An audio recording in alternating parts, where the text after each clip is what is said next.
Okay, can you run us now? We had Jared on a while back, but can we?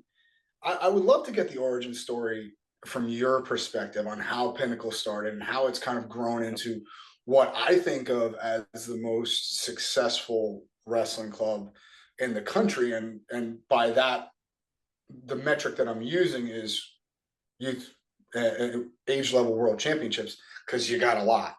So how did you and Jared kind of build this thing from the ground up?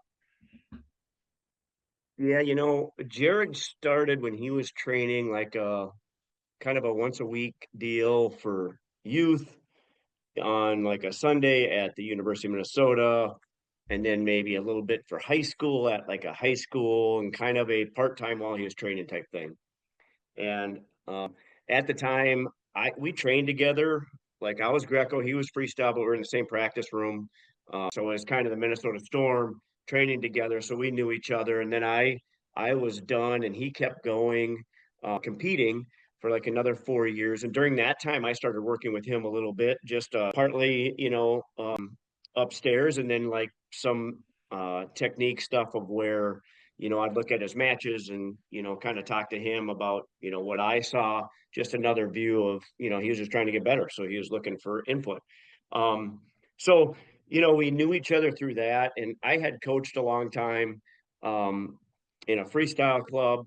Right. I started when I was 18, I started coaching. And, so it was just part time and I was working otherwise. And then after I was done and I started coaching Jake Deichler, hopefully you remember him, but I do. and I Oh started wait, helping out at high school and I was like, this is fun. And Jared at one time it was almost off hands, like, hey, I have Pinnacle, but it's like, we just kind of we do a little bit here and a little bit there. And if you ever want to do something, let me know.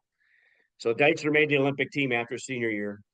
And it was probably 3 or 4 months after that, and I was like, "Man, I wanna coach wrestling." That's